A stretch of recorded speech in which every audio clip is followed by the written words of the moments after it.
Joe Barthorpe, Royal Engineers.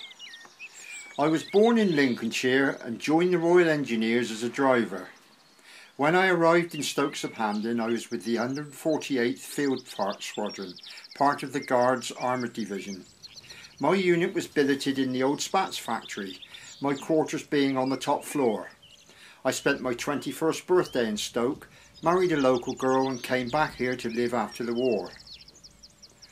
After a period of training, including an RE Commando course at Portland, I was sent over to France, being among those specially trained in getting vehicles safely on board boats at Tilbury docks.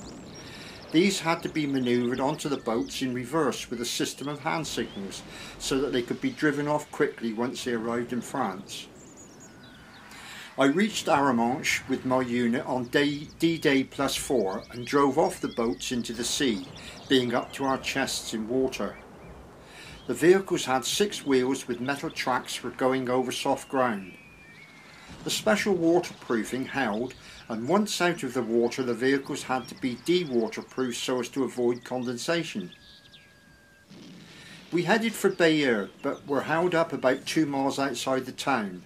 Later we discovered the reason for the delay. The Germans were holding the bridge at Caen with Tiger tanks which were too powerful for the Allied tanks to contend with, and a 1,000 bomber raid was organised in order to destroy them. Afterwards my unit had to bulldoze our way through the rubble and found that the Germans had blown up the bridge at Caen, so we had to build a bridge to cross over the river. We pushed through the Falaise Gap to Brussels, driving the Germans back and advancing 100 miles in a day. While in Brussels I stayed in the Avenue Louise. Onward again towards Nijmegen, at one time the unit had to wait off the road for the tanks to go through. At Grave Bridge they were held up again by bombs from German planes, jet aircraft, which we hadn't witnessed before. Fortunately their bombing was not accurate. Arriving at Nijmegen, we were ordered to build pontoon rafts for the American Army. Late in the evening the Americans attempted to cross the river on these rafts but were wiped out by fire from the Germans on the other side of the river. Orders came through for my unit to try to relieve the men at Arnhem, but when we got to the Upper Rhine we were told it was impossible to get any closer as the Germans would be able to get round them with no means of preventing them. We were told to pair off and head back towards Paris. It was every man for himself.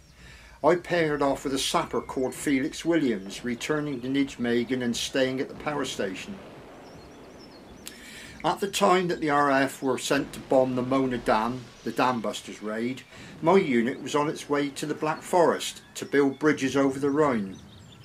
No one knew that the dam was going to be bombed, and the flood water took us by surprise. The men had to sit on top of the canopies of their lorries as the water was halfway up the sides.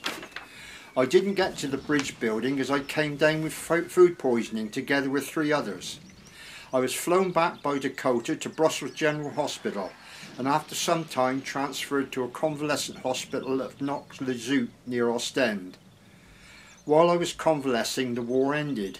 I rejoined my unit and spent the remainder of my service at Bonn with the Royal Engineers unit, my own unit having been disbanded.